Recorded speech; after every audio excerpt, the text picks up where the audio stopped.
运行在双联教会，好叫我们服侍的与被服侍的、参与的与线上参与的一同蒙福。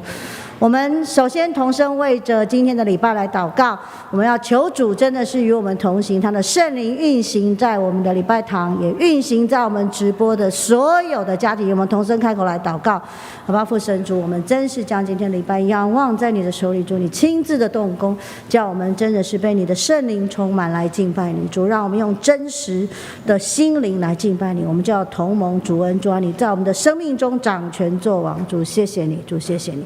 其实我们为所有的服侍者来仰望，无论是台前的、台后的，无论是10楼的，无论是11楼的，无论是1楼，我们同声开口为他们祝福，求神与他们同行，保守他们手所做的工被主建立，以至于他们的服侍可以带来帮助和福分。我们同声来祷告。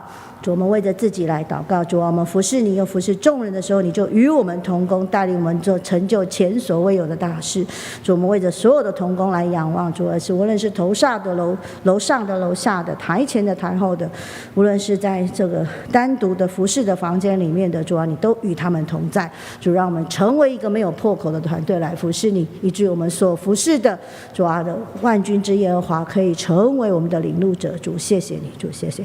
最后，我们为着今天参与礼拜所有的弟兄姐妹、新朋友，无论是我们看得见的进到礼拜堂的，无论是我们看不见的但主看得见的在线上礼拜的，我们都为他们仰望，因为我们相信，若有人同心合意的来祷告、来敬拜，主耶稣就在他们中间。我们同声为着所有的礼拜者来仰望。主，谢谢你，主谢谢你，因为你爱我们，你让我们可以不分时地的来敬拜你。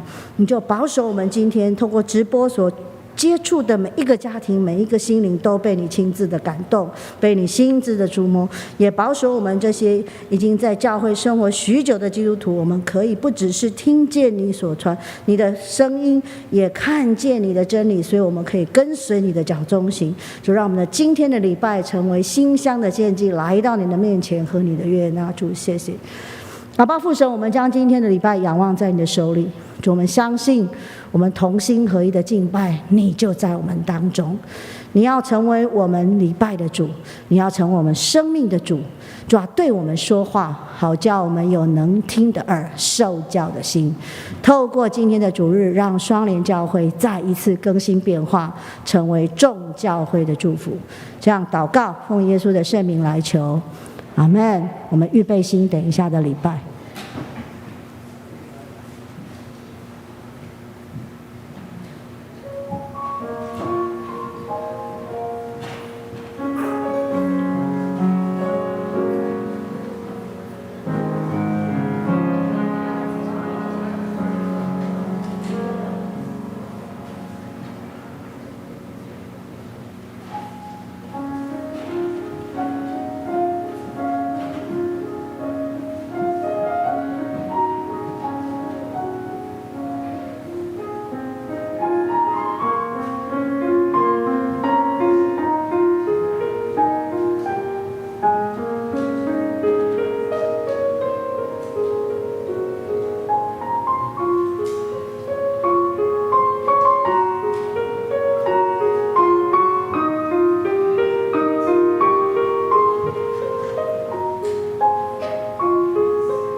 弟兄姐妹平安，平安。邀请大家在主日的早晨，一起从座位上站立起来，敬拜我们的神。我们一起来拍手。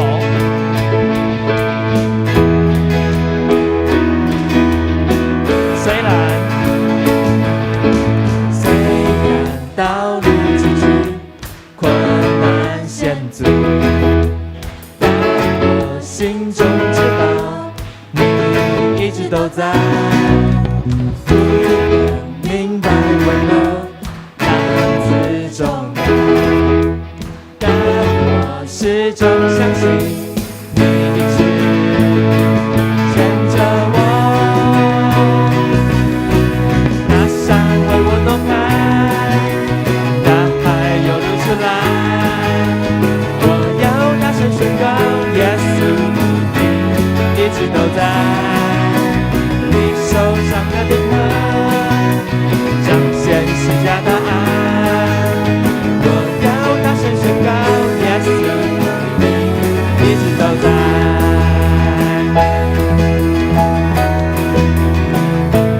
虽然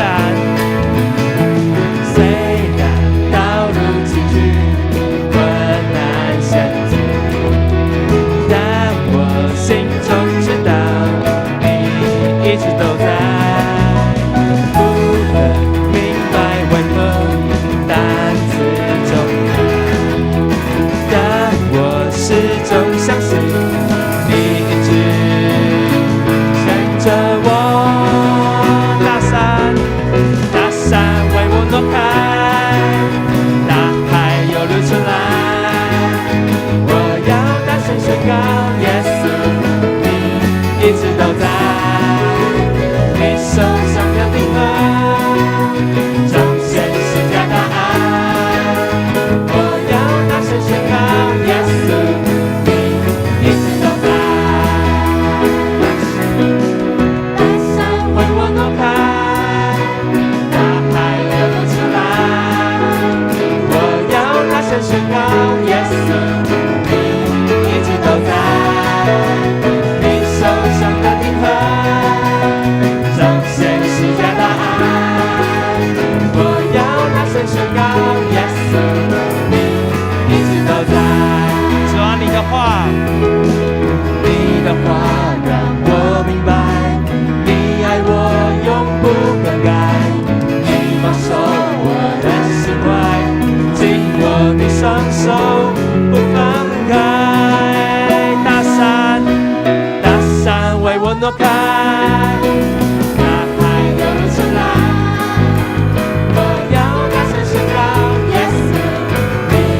一直都在。你手上的钉痕，彰显十架的爱。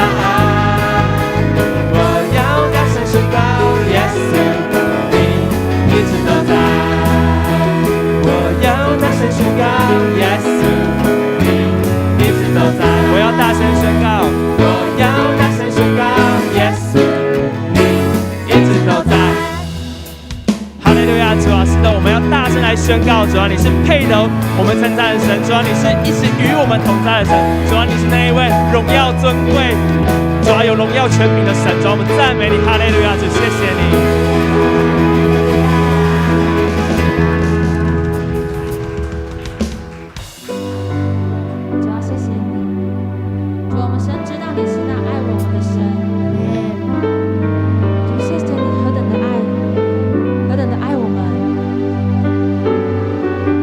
早上我们要来到你殿中，用心灵跟诚实来向你来敬拜。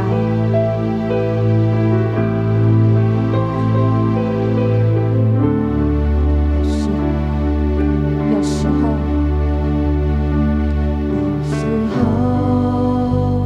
我不明白，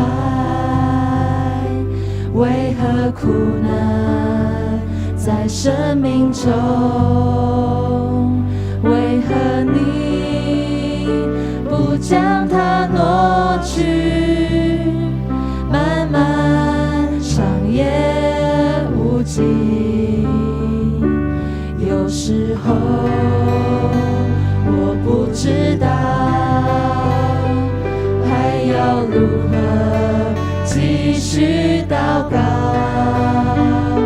亲爱圣灵，就来提升我，刚强我里面能力。当黑夜没有尽头，我相信你依然爱我，给我力量，给我盼望，看见光明在不远前方，高举双手赞美，试炼中仍向主歌唱，永不灰心，永不沮丧，你爱使我刚强。主啊，是你的爱使我们再次刚强站立，主，我们谢谢你。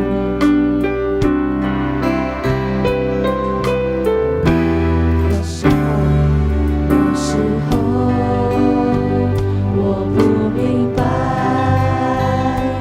为何苦难在生命中，为何你不将它挪去，漫漫长夜无尽。有时候我不知道还要如何继续祷告，亲爱圣灵，就来提升我，刚强我里面能力。更坚定来说，当黑夜没有尽头，当黑夜没有尽头，主啊，我们相信你依然爱我，我相信你依然爱我，主啊，你是赐下力量跟盼望的神，给我力量，给我盼望，看见光明在不远前方。主，我们要高举双手来赞美你，双手赞美，试炼中仍向主歌唱，永不灰心，永不沮丧，你爱使我刚强。主啊，谢谢你何等的爱我们。主啊，当我们失望的时候，当我们灰心软弱的时候，是你的爱不放弃我们。主啊，你的爱带给我们力量，主啊，你的爱带给我们盼望。主，谢谢你那不离弃的爱，让我们在生命当中能够有那个亮光。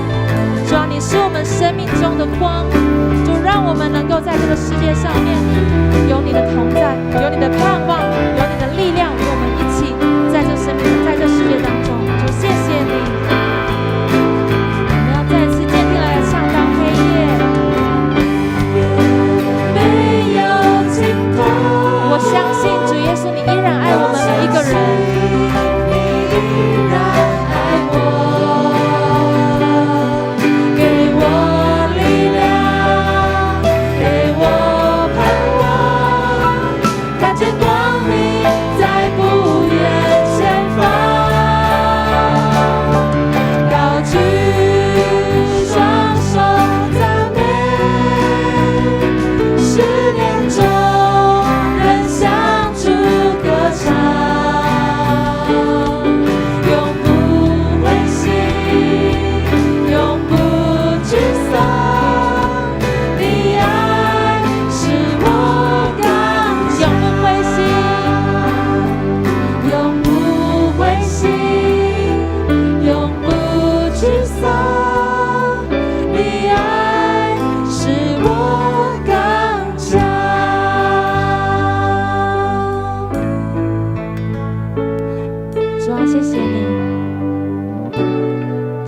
使我们刚强。主啊，我们今天要在你殿中扬声向你来歌唱，向你献上我们的祷告，向你献上我们的赞美。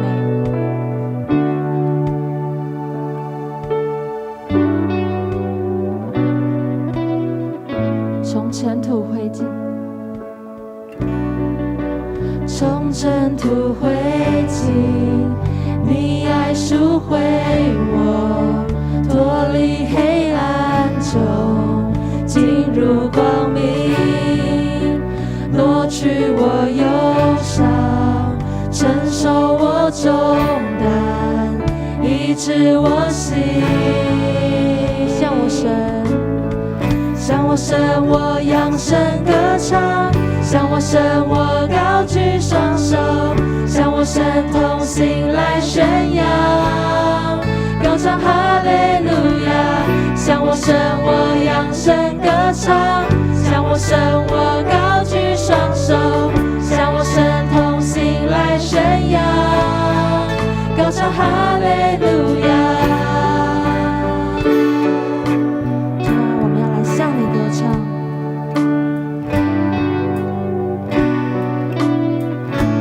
锁链被断开，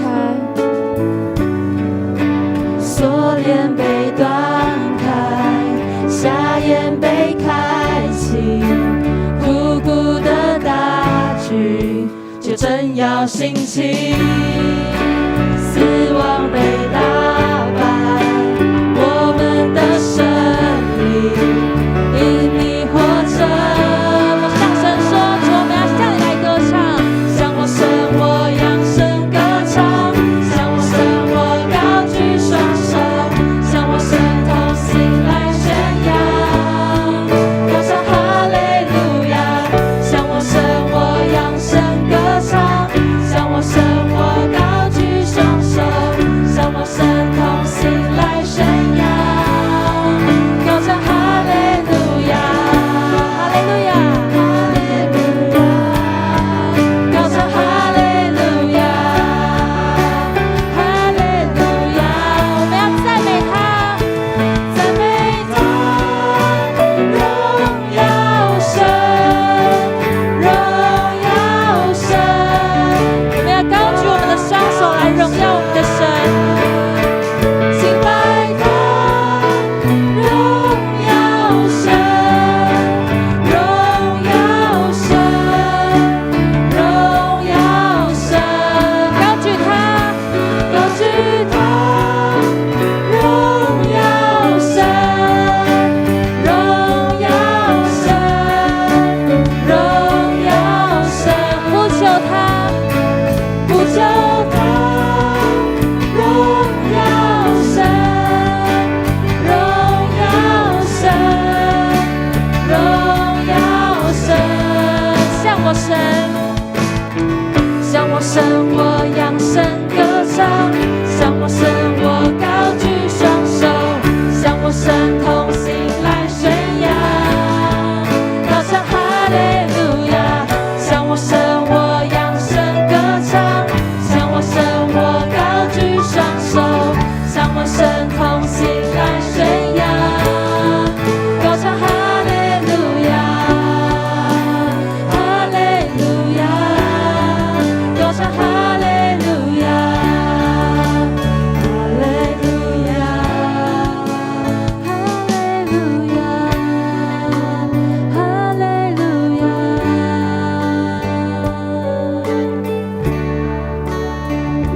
主啊，你是那断开锁链的神，主啊，你是那不离不弃的神。主啊，我们相信，当我们敬拜的时候，当我们呼求你的时候，你就与我们同在。主啊，你就设立你的祭坛在我们当中。主啊，你要夺去我们生命当中所有的重担。主啊，我们在今天早晨，我们要扬声来向你歌唱。主啊，因为你配得，你配得我们所有的敬拜。向我神，向我神，我扬声歌唱；向我神，我高举双手。好不好？邀请你们扬起你们的声音，高举我们的双手来敬拜我们的神。向我神，我扬声歌唱；向我神，我高举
主啊，谢谢你，主啊，你让我们能够有机会能够来到你殿中来敬拜你。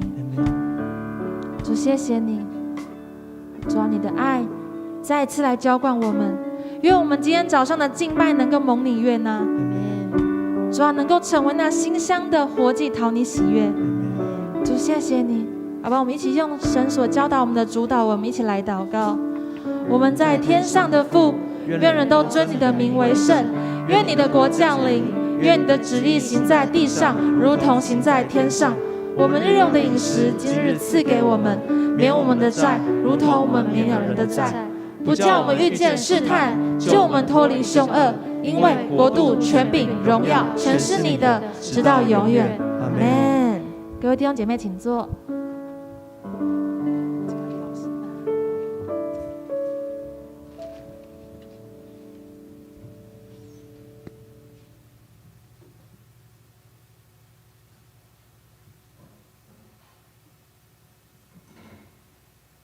各位弟兄姐妹平安，很高兴一同来到上帝的殿前敬拜。那在讲道的开始之前，我们一起来攻读一段圣经。今天的经文呢是记载在哥林多前书的9章19到23节，现代中文译本的262页。让我们一起来读：我是自由的人，不受任何人的奴役，但是我却甘心做大众的仆人，为要争取更多的人。跟犹太人一起工作，我就像犹太人，为了要争取犹太人。虽然我不处在摩西法律的控制下，我却像生活在法律下的人，为要争取法律下的人。同样，跟法律外的人在一起的时候，我就像法律外的人，不受犹太法律的拘束，为要争取法律外的人。然而，这不是我不服从上帝的法律，其实我是受基督法律约束的。在信心软弱的人当中，我就做软弱的人，为要争取他们。所以在什么样的人当中，我就做什么样的人。无论用什么方法，我总要救一些人。我为了福音的缘故做这些事，目的是在跟别人分享福音的好处。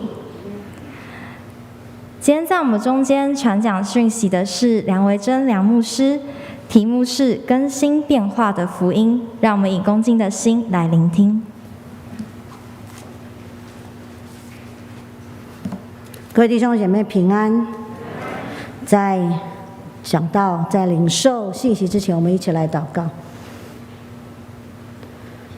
天父上帝，谢谢你，你呼召我们领受救恩，成为你的儿女，又让我们可以跟随我主耶稣基督，成为他的门徒，学习他的样式，分享福音，与人同得福音的好处。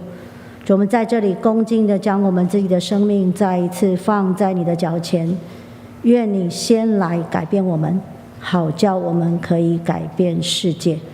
这样祷告，奉耶稣的名来求，阿们。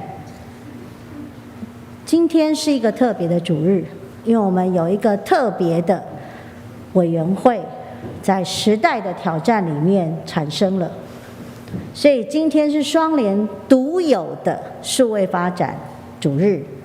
我们期待可以在未来的4年，甚至是下一个时代里面，让数位双联可以活力再现，让我们从线上线下可以成为一个更壮大、更有活力的教会。所以今天跟大家分享这一段非常特别的经文，用一个很特别的主题，叫更新变化的福音。其实一切都从1000年前说起，上帝的变与不变。1000年前在中世纪里面，因为长夜漫漫，长日也漫漫，就这种天气，下雪了，修道院里面的修士和神父没带祭走，不能巡教区，不能种药田，不能酿酒，也太冷了，不好抄圣经。可是要有正经的方法，让日子可以更丰富。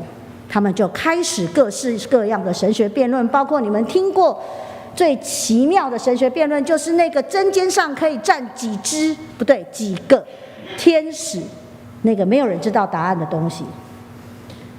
于是他们也讨论上帝的动与不动，变与不变。我们要问的是，上帝是全能的上帝 Mighty God， 还是上帝是全能的上帝 Almighty God？ 上帝是不变的还是会变的？上帝是会受伤的还是不会受伤的？上帝是动的动者还是不动的不动者？我们会觉得哇，这题目深，但是跟我没什么关系。其实不是的。从实际人来说，我们会发现这个题目、这个讨论跟我们关系甚大，不只跟基督徒关系很大，跟全人类也关系很大。我们先来看圣经怎么描述上帝，跟刚刚讲的好像不太一样。除了说上帝昨日今日到永远不变，可是上帝又说他是会后悔的。后面的圣经章节请自行参考。上帝会生气怒极而动，上帝会因爱受伤。所以耶稣的十字架，耶稣客西马尼园祷告说，主啊，若这杯可以，我就不要喝，但是我要照你的心意。耶稣在十字架上说，主啊，主啊，你为什么离弃我？我的上帝，我的上帝，你为什么离弃我？受伤，因为爱。他会忧伤而流泪，所以在拉撒路的坟前，耶稣哭了。有人说这是世界上最动人的4个字，耶稣哭了。我们发现上帝还喜欢跟人家讨论，甚至台语讲画帕拉根。记不记得那个最有名的上帝的朋友叫做亚伯拉罕，一个老人家，白胡子的老公公，跟上帝讨论那个索多玛俄摩拉到底要有几个亿人才可以不毁灭，他可惜没有坚持到最后，所以还是毁灭了。圣经中所描述这一切的上帝，好像会动、会变、会后悔、会受伤、会流泪。上帝的变与不变跟我们没有关系吗？如果上帝完全不变、无动于衷的话，那么对于深陷在苦难冤屈的人，没有帮助、没有安慰，也没有希望。因为我们会发现，当上帝无动于衷、不动的话，完全不动的话，冤屈不会平反，伤害不会医治，困难没有陪伴，好像我们所遭遇的一切，我们所坚持的一切，都变成没有什么意义，也没有什么价值。可是如果上帝轻易改变，那上帝的信实在哪里？可是上帝如果巍然不变，那道成肉身又是什么？道成肉身是什么？所以我们发现上帝的确是不变，所以他信实。上帝又会变，所以道成了肉身，上帝成为人的样式，居住在我们中间。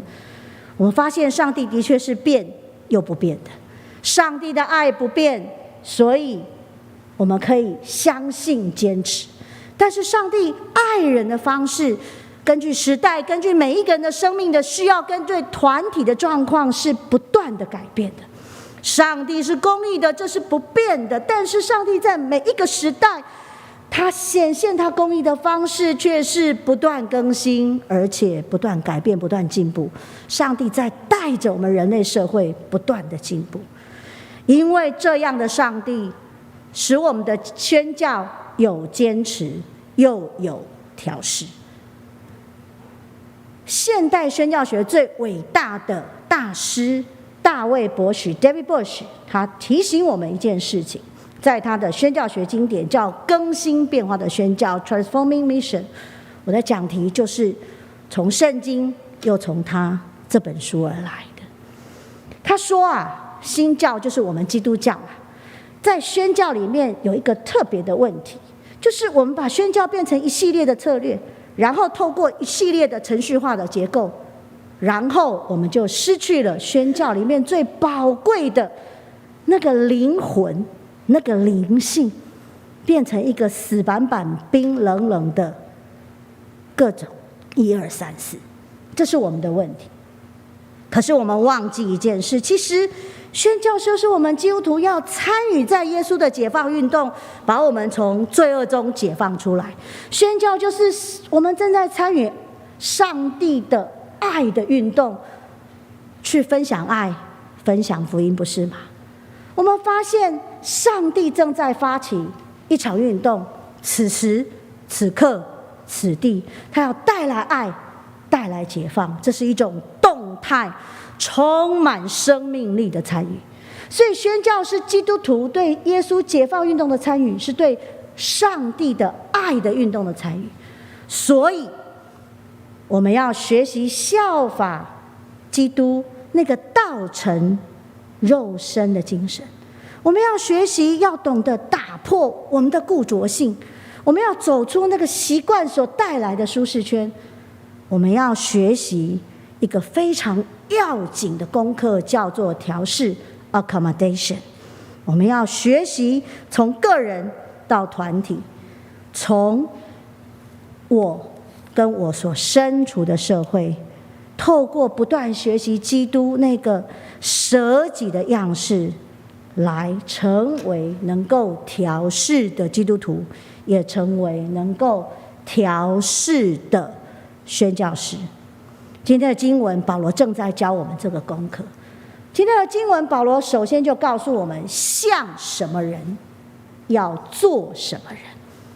他说，像律法以下做律法以下的人，为要争取律法以下人；像律法以外人，就做律法以外人，要争取律法以外的人；像犹太人，就做犹太人；像不是犹太人，就做不是犹太人；像软弱的人，就做软弱的人。为什么？为要无论如何总是救些人。这是很要紧的事情。这件事情就是保罗正在提醒我们几件事情。他为了福音的缘故，不实行某些权利。其实从第9章1到15节在讲另外一个主题，然后今天的经文是接下去的。第9章1到15节，保罗在讲靠福音养生这件事到底可不可以，对不对？他的意思并不是说哥林多教会要对他不好，都不支持他的宣教，而是保罗愿意为了福音的缘故，放弃某些正当权利的行使，为主甘愿。第二，更积极、更其次的是，保罗愿意为了福音的缘故，主动的调试他自己，为了宣教而改变。我们不要忘记，保罗是法利赛人中的法利赛人，是犹太的神学教师，是便雅悯族的，但是他愿意为了福音的缘故，做软弱的人，做律法以外的人，为要与人同得福音的好处。你发现这里保罗不是很简单讲过去，因为这个议题太重要了，他是一样的讲，重复非常多次。不止如此，我们发现保罗忧心一件事情，因为保罗所身处的时代很特别，他是后耶稣时代，正在面对第1世纪下半叶剧烈的改变，整个时代不一样了，罗马帝国的处境不一样了，犹太人的处境不一样。所以保罗忧心一件非常要紧的事，就是犹太信仰的未来在哪里。他们发现艾瑟尼派那种敬虔主义已经被耶稣运动和施洗约翰的教导吸收转化掉了。他们发现法利赛人那种僵化的教条主义没有未来，果然在第1世纪末，他们就消失在历史的洪流里面，再也看不到所谓的法利赛人。犹太信仰的未来在哪里？犹太信仰的未来在哪里？就像我们今天也要问，基督信仰的未来在哪里？你有答案吗？保罗是有答案的，因为大马士革或者说大马色的路上，耶稣向他显现说，你为什么逼迫我？他说，你是谁？我就是你所逼迫的耶稣。因为这个经验，保罗了解了犹太信仰的未来在耶稣的教导里面，在基督之律，就是21节我们刚刚读的基督之律里面。所以保罗就回应了主耶稣的呼召，透过一种跨文化、跨族群的宣教模式，走上了和其他犹太的经学的教师、神学的教授们、犹太的信仰的领袖们完全不一样的道路。然后因为他的改变，带来许多人的改变，带来基督教会2000年的荣景。这就是保罗在做的事情。所以保罗特别提醒我们，不要效法世界，不要被世界固着住了，而是要心意更新而变化。就是今天的经文依据 transformed， 你要被上帝改造，你要走在世界之前，不要走在世界的后面。这个字你们都很熟，如果你看过西洋片，叫做变形金刚，就是这个字 Transformer， 记得吗？从圣经来的。你要不是做变形金刚，是要被上帝改变、更新、变化，然后我们可以改变这个世界。所以这样的一个理解要求我们，你要活在当下，你要传实况化且生活化的福音，这才是保罗对我们最真实、最重要的提醒。因为这样的宣教理解，我们的传福音就有它的变跟不变。传福音是有变化的，它的核心，但是传福音却有一个不变的核心信息。这个核心信息，无论在哪一个时代里传福音，都不可以，也不应该改变它。这个核心信息就是上帝拯救的好消息。我们一起来读这段经文，是我们最熟的约翰福音的第3章16、17节，一起来。上帝那么爱世人，甚至赐下他的独子，要使所有信他的人不至灭亡，反得永恒的生命。因为上帝差遣他的儿子到世上来，不是要定世人的罪，而是要借着他来拯救世人。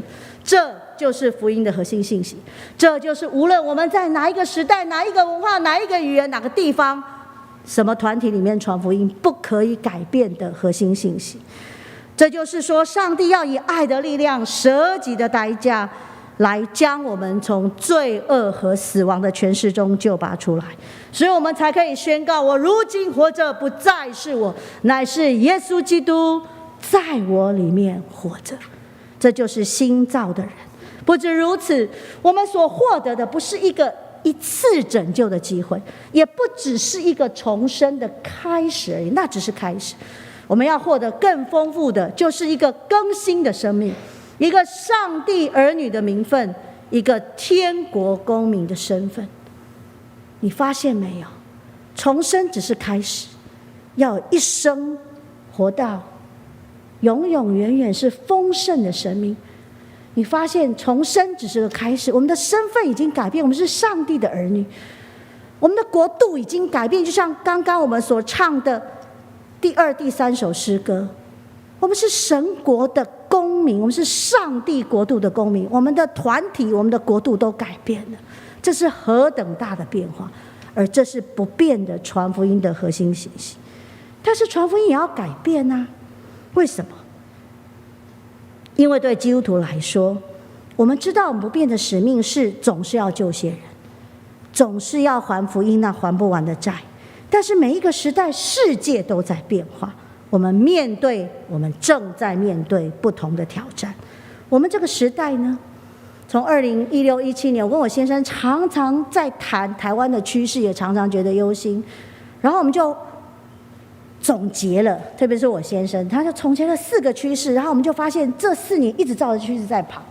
台湾社会的4大趋势是什么？第一个，高龄化，5年之后我们就变超高龄社会。第二是少子化，我们是仍然保持世界冠军，全球生育率倒数第1名，已经很多年保持这个并不让人期待的第1。第3个 M 型社会，你不要觉得 M 型社会是很新的东西，其实 M 型社会的原则在耶稣时代，耶稣的教训就有，凡有的还要加给他，没有的连他所有的也要夺去。这个叫马太效应，是不是？再来 AI 时代，4年前疫情的前一年2019年是一个特别年，不记得，因为我们只记得2020疫情横扫全球。2019年是台湾的 AI 元年， AI 时代来了。所以我们的回应是什么？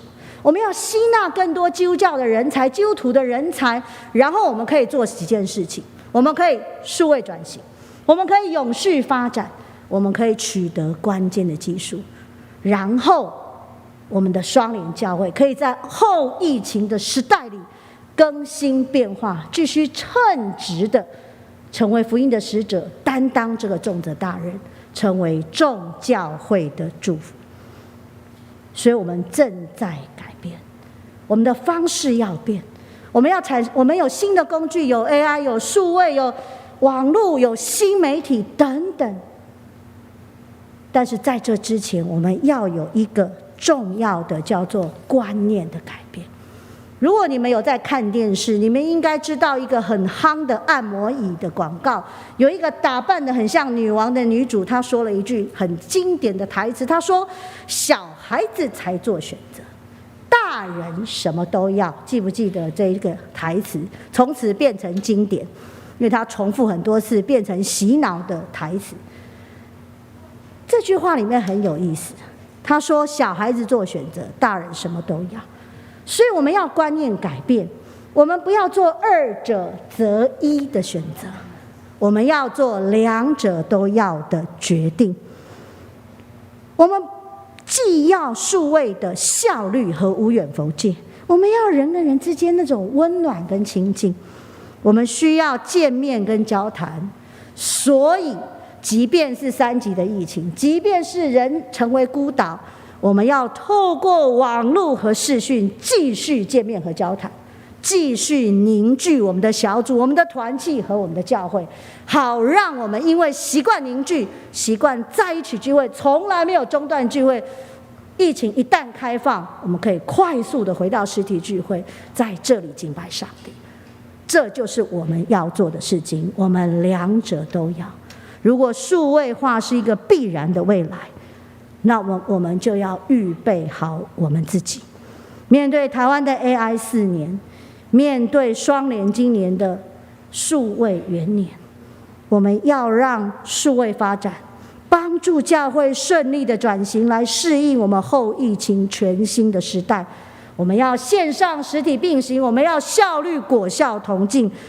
我们请让数位做效率和精确性的事，以至于我们这个真实的人类可以空出双手做只有我们人类可以做的事情，就是去关心、去探访、去跟人交谈、去拥抱受伤的生命，好让我们所传的福音带着温度去改变人的生命。在这里我要跟大家分享一个小故事，所以我们跳一页来说。在来双联之前，10多年前，我跟我先生在南部教书，他在长荣，我在成大，我们住在大林国宅对面有一个小的串烤摊，牧师是道地的台南人，爱吃，但是那附近都是炸鸡摊，没有串烤摊，我就很伤心啊！找到一个炭烤摊，超开心。然后那个老板是30岁刚出来，他这个创业的年轻人，之前在吃到饱的日本料理店做过，手艺很好。他的太太是从中国来的，中国新娘，福建山地来，正在大肚子怀孕，准备生小孩。但是先生有创业压力，太太有生活压力，两个人就吵架，一面炸东西、烤东西，一面说要离婚。顾客压力很大。所以我就跟他多聊，他知道我是基督徒，我就跟他聊，鼓励他们，安慰他们，然后帮助他们很重要，不能只有鼓励和安慰。我就说你这个串烤摊在这里一定有，蔚蓝月附近都在炸，只有你烤。然后呢，你在交通要道上，你一定招牌要大，怂个五来得赫，不要太复杂，不用霓虹灯，因为车子咻过去，下次他看到串烤摊就回来。再来，台南的天气很热，你一定要有好的冷藏设备，食材才不会坏掉，让人家吃了不舒服，而且不会浪费食材，因为食材坏掉，你要换食材就增加成本。再来，你不要太甜台南人吃超甜，牧师讲过，对不对？可是不要太甜，要又咸又甜，带点辣，因为这样夏天配啤酒，冬天配烧酒，一概都很好，大家就会很开心。然后呢，你生意稳了之后，加点新奇的，我们要又炸又烤，既煎炸又烤。然后呢，我们就有新的产品，人家就会回头客越来越多。他说：“小姐，你做家的吼，你开餐厅吼。”我说：“不，我在教书，是牧师。”他觉得这一定是骗他的。但是你看，这是我几年后去照的照片，他活下来了。这是我的身份，做一个吃客的身份去帮助人的经验。几年后我去看他，他说：“我记得你，就是叫我招牌要弄很大的那个小姐，太好了。”我们就是这样帮助人。所以我们会发现，我们一生有许多的身份，我们是爸爸妈妈、长辈，我们是同辈，我们是亲戚，我们是兄弟姐妹，我们是晚辈，是儿女，是孙女，是孙子。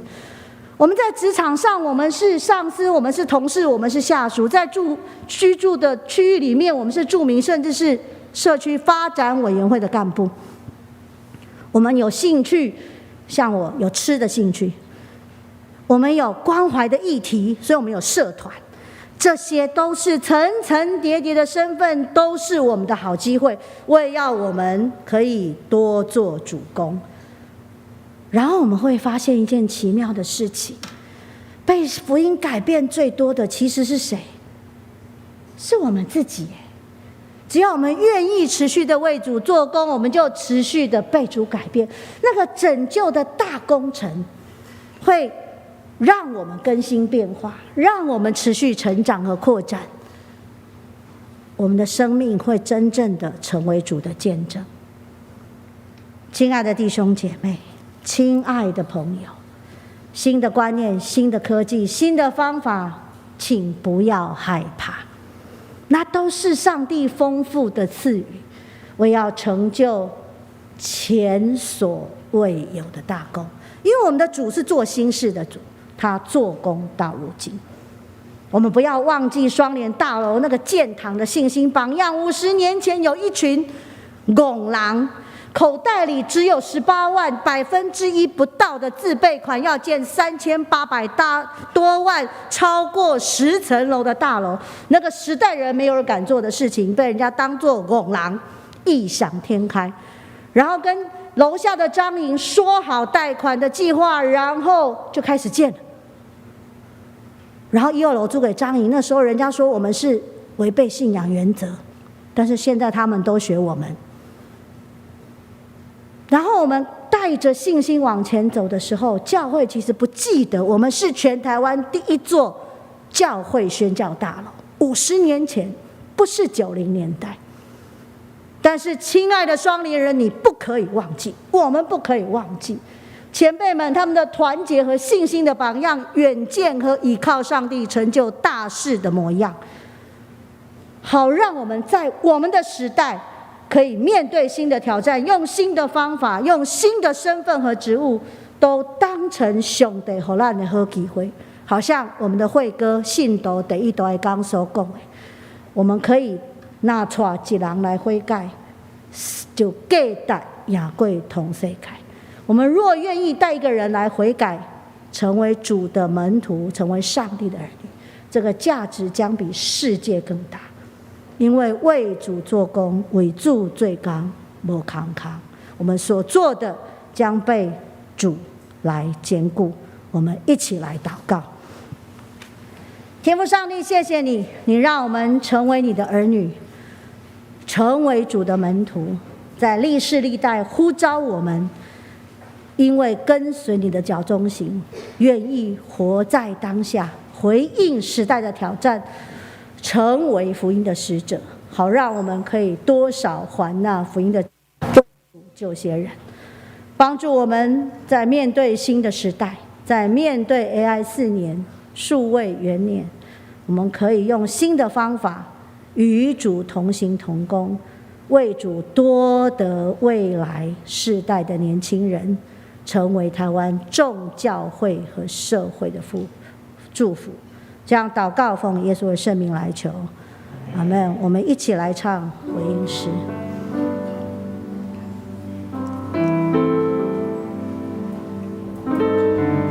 有时候我不明白，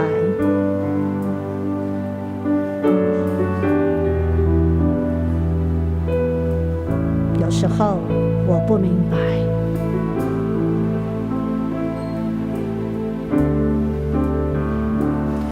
有时候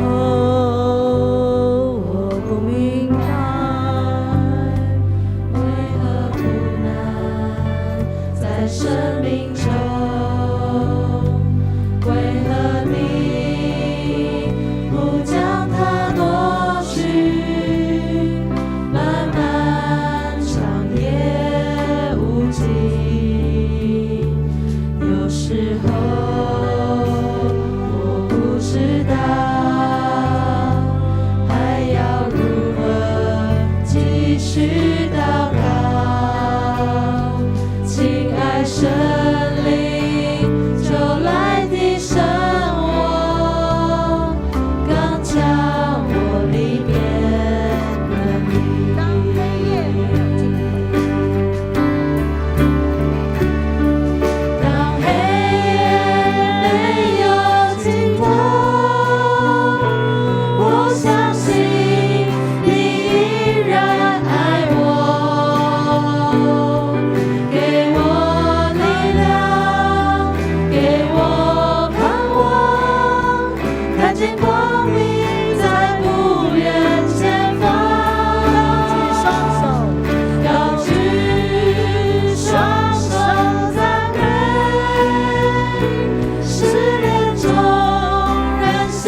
时候，请我们同声为着我们新的委员会，也为着我们这一群勇敢踏出第一步的同工来祷告。我们闭上眼睛，牧师来提名，我们就为他们祷告。数位发展委员会主委王文贤，委员李诗礼、卢功勋、赖尚辉、邱显玉、吴大卫、高彦斌、吴信昌、洪明浩、江宁泉、李友仁、阮福志、潘先国、王汉义、陈学林和林千佑，两位牧师薛淑玲和我都在其中，蔡牧师也很关心。我们为他们祷告，求神引领这群同工勇敢又有智慧的向前行，也顺利带着我们一起来转型。牧师在这里要请问大家，你愿意一起来改变、更新、变化，你就举手，牧师要为你祷告。你愿意参与在这里面来改变，你就举手，勇敢的举手。我们都闭上眼睛，只有主知道我们，我们也知道我们自己。你就举手，我就为你祷告。你就举手，我就为你祷告。阿们父神，这些弟兄姐妹举手也决志在你的面前，我们愿意为着福音的缘故来参与在数位转型的里面，为要与人同得福音的好处。透过我们双联的改变，你要改变众教会，改变台湾的社会，改变台湾的基督徒，一起来更新变化，好让我们成为众教会的祝福。这群弟兄姐妹愿意这样行的时候，你就加添力量和恩典在他们的身上，叫他们凡事都不缺乏。这样祷告，奉我主耶稣宝贵的圣名来求，阿们。我们最后再来唱一次他的副歌。我们在转型里面一定会遇到困难，但是主要与我们同行，我们要刚强，要壮胆，一起来。没有尽头，我相信你依然爱我，给我力量，给我盼望，看见光明在不远前方，高举双手赞美，世人中人向主歌唱，永不灰心，永不沮丧，你爱使我刚强，永不灰心，永不灰心，永不沮丧，你爱使我刚强。主使我刚强，使我们都刚强。就像你对约书亚说的，你当刚强壮胆。在我们前行的路上，用你的智慧，用你的圣灵充满我们，我们就要看见你为我们成就前所未有的大功。我们要去赞美，在黑夜中仍然因为光明向主歌唱。这样祷告，奉耶稣的名，阿们。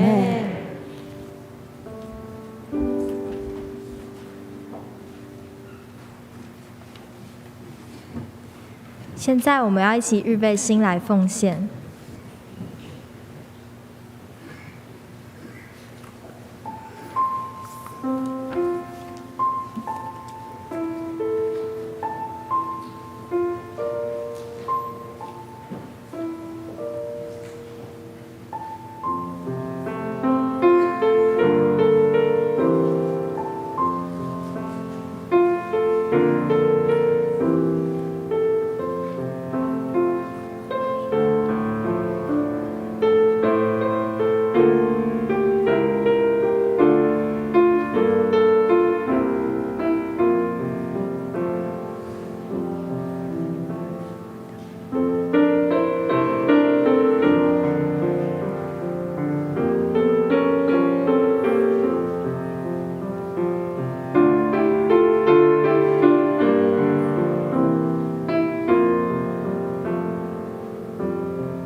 位弟兄姐妹，请起立，我们一起来做奉献的祷告。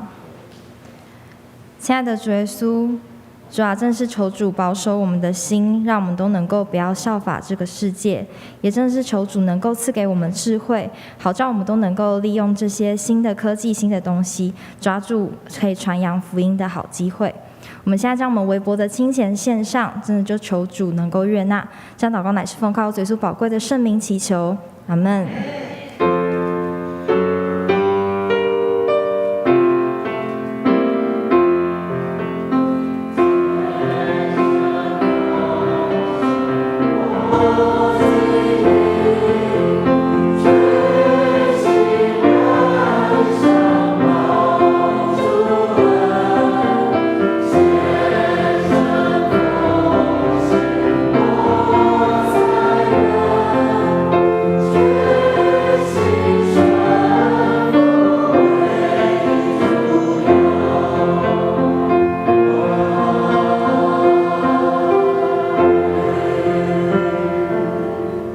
姐妹请坐。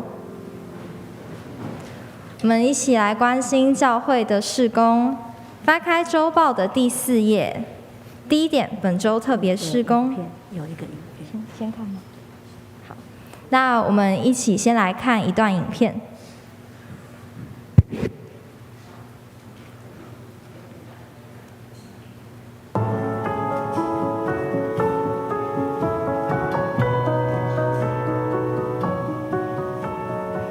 弟兄姐妹平安，感谢主，教会在今年成立了一个新的委员会，就是数位发展委员会，期待透过科技的发展来协助教会的牧养及传福音的工作。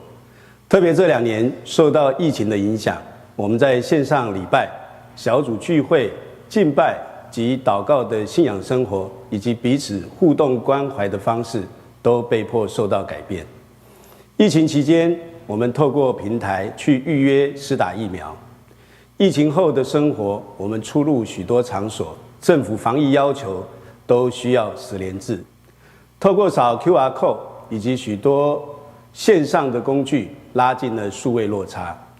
网络及手机带给我们许多的方便，也开启了我们在线上的数位生活圈。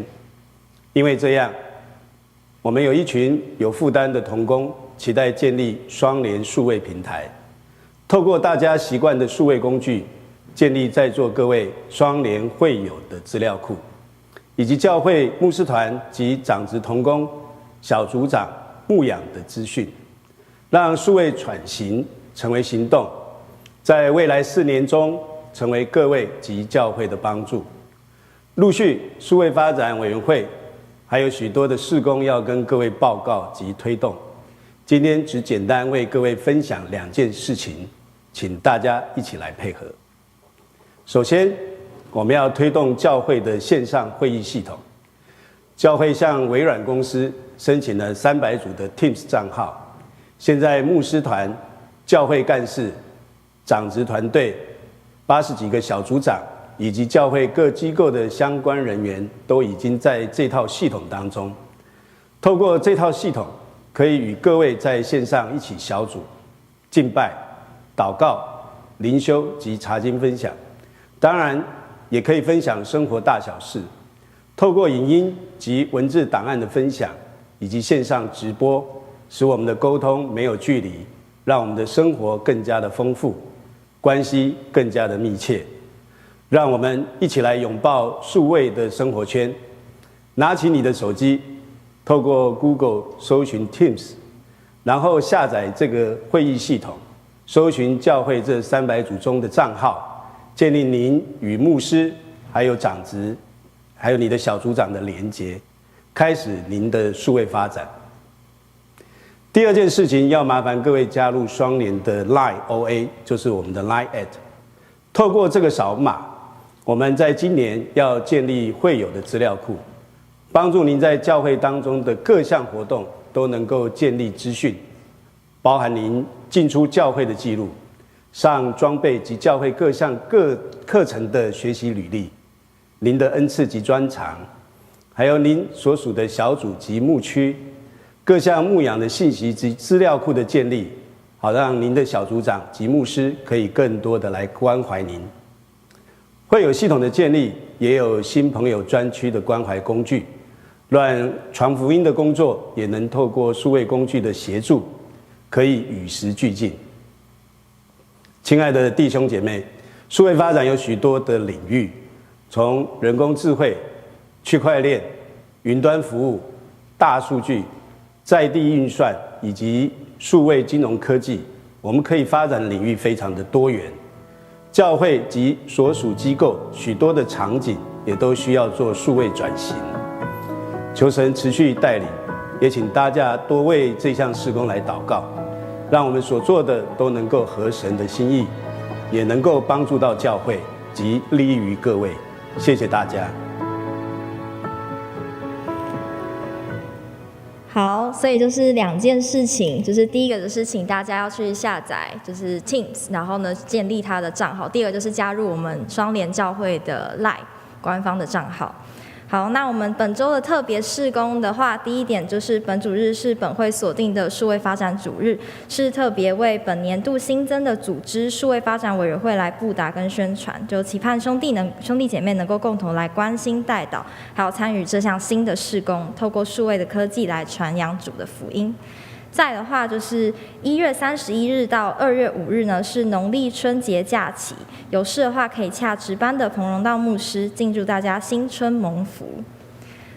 再来第3点的话是肢体关怀的部分，本会有陈秀静姐妹、卢景芳姐妹之女于1月1日安息主怀，定于1月24日，也就是下周一的上午8点半，在台北市立的第2殡仪馆景仰楼3楼至美3厅举行入殓告别礼拜，请兄姐关心代祷，愿上帝安慰遗族。再来的话是洗礼前的造就班，时间是在2月20日的共6堂课，那每主日是早上9点到10点，老师呢就是我们的梁维珍牧师。那也欢迎就是参加4月24日要受洗的兄姐，也要向郭怡勋干事来报名。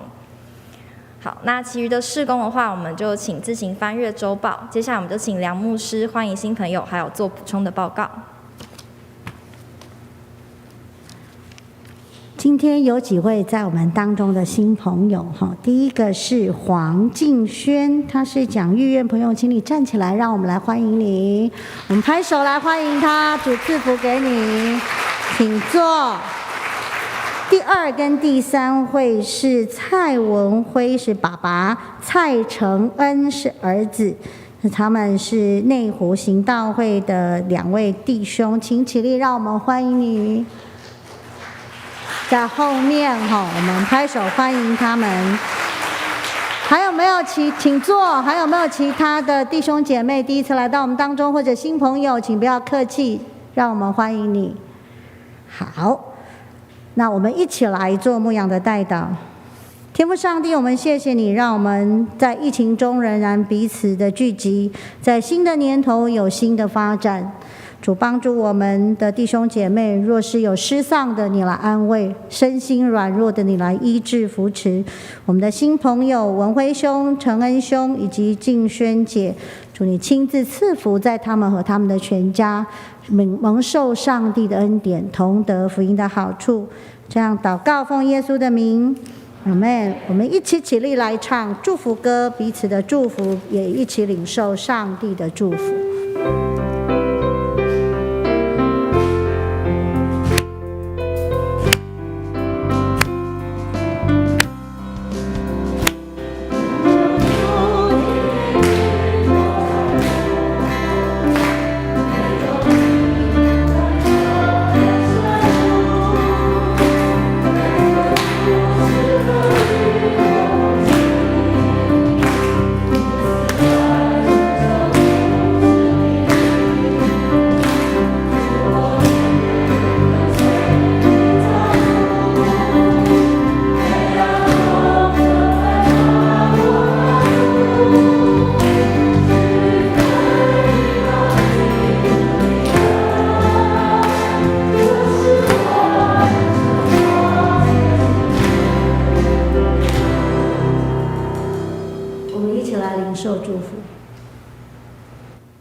愿我们的主与我们同行，让我们在宣扬福音的路上不孤单，充满智慧、恩典和力量。